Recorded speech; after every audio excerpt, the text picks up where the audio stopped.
Hey everyone, welcome to Reddit Readout. Today we are checking out ProRevenge. Story 1. Unwilling to pay, let them eat semen cake. So, I'm a 17-year-old web dev who can make basic websites and stuff to earn money for video games. The job's pretty easy for the pay. I get picked up by some local bakeries so people could pre-order cakes and stuff online.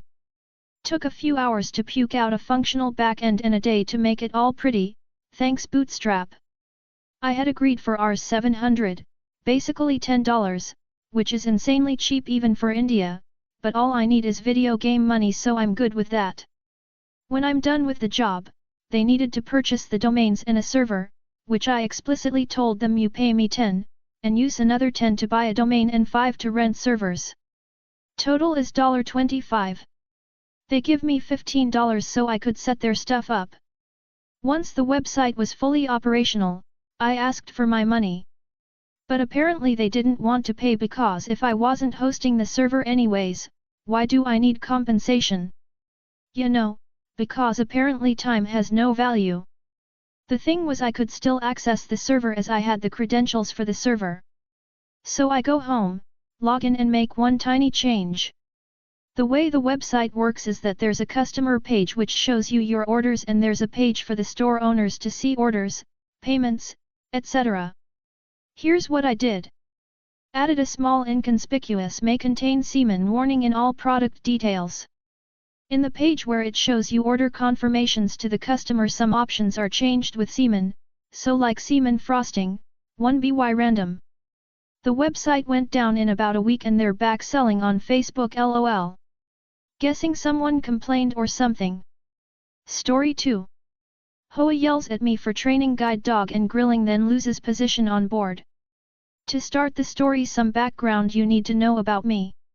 I volunteer to train and raise service dogs. My fiancé says clearly I have a look that says I am weak, and a pushover.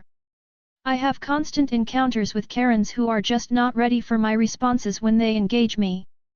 I have been in the military for 17 years when this happened and I was responsible for managing over 130 service members. I am anything but a pushover. I work with civilians, so I have cultivated a polite exterior because I was counseled for looking unapproachable and scary to civilian counterparts. The story, as I said, I raise service animals, so I fall under the ADA when it comes to regulations on where and what I can do with my puppy. Well, call him OO, is an amazingly behaved black lab of 6 months. I have cultivated a level of trust and obedience where I can leave him in a sit with other dogs around. So long as I am in eyesight he will stay. I have raised a few pups by then and I would never have done that with them, but O is amazing and I can't wait to get him back after his tour of duty helping Mrs. C be independent. I meet the Hoa Karen one Saturday. Me, my fiancé and O were going to head on a road trip to visit my fiancé's parents. In our preparation, the last on the list is always getting the kids to use the bathroom before a long trip. So we head out. O gets busy and I grab a bag to clean it up. I put him in a sit-stay, and hand the leash to my girl. And I start walking to the trash can. It's about 100 feet from where he went. I have clear line of sight to the dog and he is sitting pretty and alert and watching me intently for a hand cue or voice command. As I am walking I hear a womanly screech. I don't quite make it out, but it sounds angry. I ignore it and keep walking to the dumpster, deposit my waste bag and turn around to head back to my 2 favorite people. It is then I make eye contact with the Hoa Karen, Karen from here on out. She is your typical Karen, not an inch over 5 foot and has the same circumference. The short chopped hair that says I'm the manager now. She looks me in the eyes and I finally listen to her shrill scream of, "Your dog must be on a leash and in your hand. My county state law says so. I will call the cops." Now I don't do ignorant, and respect given is respect earned. I was willing to try and de-escalate. My fiancé owns the condo and is super non-confrontational.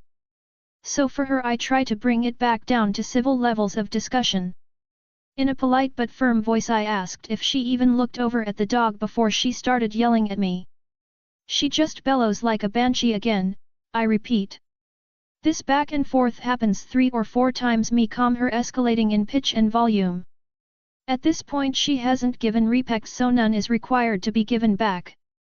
I break out my "you done fucked up" NCO to junior voice. It is loud, firm, and clearly states I'm done with your bullshit, lady. I clearly tell her if she would have taken 2 seconds to look she would see the dog is sitting on a leash in someone's hands. She stops bellowing at me, looks and turns a bit red in the face, then musters, "You could just say thank you."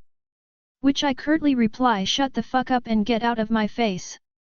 She waddled quickly off, tailed tucked into he condo door. My next meeting with her was when I was grilling. The Hoa states no charcoal grills and no smoking/barbecue. I was born in the north, but as a military brat moved to the south since I was 2. There is a difference between baking and grilling. Barbecue is 12+ hours with coals of hardwood or wood smoking. Grilling is cooking meat on a grill instead of the stove. The Hoa put out a reminder, no baking on the premises and no coals. So I was like, awesome, get a small propane grill. It's not barbecue but it's better than nothing. So I was out grilling and I hear the banshee cry, all too familiar now. Again she didn't come up to me and talk, she just started screaming.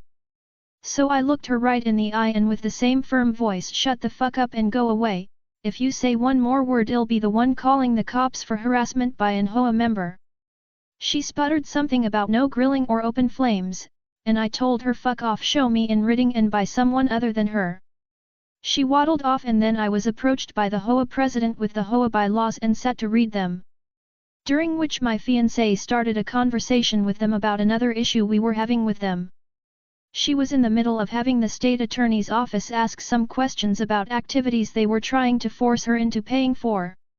It wasn't going well for the Hoa and she took this opportunity to introduce herself. While she may be non-confrontational when it comes to small things, she will stand up for herself when it comes to it. Her introducing herself changed everyone's tone and they became oh so polite. Karen tried to play the victim to her and say I was mean and could use some manners when engaging with people. I love my soon-to-be wife. She let her paint her tale how she was a victim.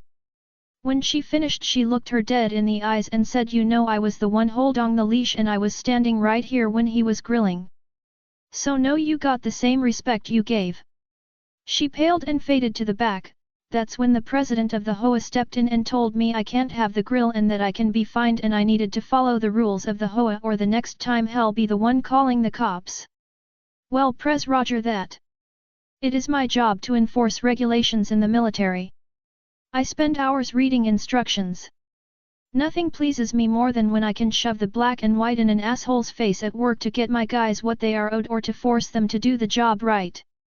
So you want me to follow he rules, copy that, buddy. So I began my research. I found a few interesting things. No Hoa by law can be enforced if it is not the state database. This particular Hoa's bylaws were last updated 1994, it was 2016. They state they follow my county's fire code, which follows NFPA. Finally the gem, the exact lat and long coordinates of the Hoa's property lines. So I get a login for the state's database and print the Hoa's bylaws. I print the NFPA which states in a multi-family home you can store propane tanks no bigger than 2.7 liters but they can total no more than 5.4 liters cumulatively. I go to Lowe's, get a rope tape measurer, and stakes. I pull up Google Maps and mark the Hoa boundary line on it. Lo and behold, what do I find? A drainage ditch that is city property not 10 feet from where I was grilling. So I take my coordinates, my stakes, and go carefully mark off the section of city property. Now for the revenge, I call the city/county fire departments and request a permit to grill on said city property. They said go for it, I didn't need a permit for it, no one would care. I insisted and they said it's my $50.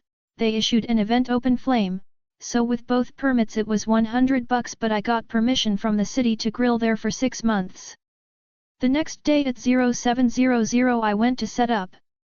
I carefully measuring so I was at least 3 feet into the city property, set up my cooler with enough meat and beer to grill till doomsday. Then waited for the fireworks. It didn't take long for Karen to come screaming at me. I mean, I was 10 feet from the community pool and 3 feet from the sidewalk gazebo that led to the pool. I just hit record on my phone and politely told her she has no need to yell and I am breaking no laws. She kept screaming about no grilling and how she is tired of me and she going to get me arrested and kicked out if it's the last thing she does. She hasn't liked me since she saw me and has just been waiting to get me kicked out. That now that she knows which condo is mine, it is just a matter of time till she finds something. On and on, I guess me polite and showing zero fear was pissing her off. She tried to come take my stuff. Big no. As she reached for my cooler, I broke out my NCO voice and told her if she so much as brush a finger against my property I would remove the offending body part with force if necessary. This sent her scurrying off again. About 20 minutes later I see 2 cop cars pull up, and Mr. Hoa press himself. He is all chummy with the cops and as they approach I hear him say, "Yep, same guy, I already told him once before he can't grill on the Hoa grounds." He comes to a stop about 10 feet from me. 1 cop stays with him, the other keeps walking up to me. I have a shit-eating grin on my face. I can hardly wait for the conversation to happen. The cop is slightly off-put by my joyous face and slight giggle when I ask what seems to be the problem. Office. I get informed that I am in violation of the bylaws and have been warned once already, and I am going to receive a ticket for disturbing the peace for threatening the Hoa when they were trying to enforce the rules. Ticket for an illegal open flame, ticket for illegal storage of flammable substances, on and on. The last was if I didn't pack up I would be arrested and removed. Now that he was done I first handed him my permit from the city to grill. He took it, walked back to the press and they discussed it for a moment, then returned, says you can't get a permit from the city to grill on private property. I then showed him the coordinates for the Hoa and the Google Maps grid drawing and my current GPS location. Mind you, I am smiling, handing sheet after sheet to him, because the grid was not all on one sheet and had addendums. Took about 4 minutes to explain it to him. As I was about to hand him more he held up a hand to stop me. He then asks how long I had planned this with a smirk. I told him about a week. He gave me a look of disbelief but moved on. He then asked me if I threatened Karen. I just played back the recording to him. At the end he said nothing seems out of place here, you are free to go. I stopped him and asked if I could file a complaint for Hoa harassment through him. He said no, that the city clerk office is the correct place, but he would document harassment by the 2 of them and file the report for me. In my state it's illegal to be harassed by the Hoa. It comes with jail of a few months, fines as high as 5K and immediate removal from the board and the possibility of recovery of damages. I settled for them both being removed from the board instead of filing a complaint. I waved to Karen every day I grill or showed her my leash if I had. That's all for today. Please don't forget to like and subscribe.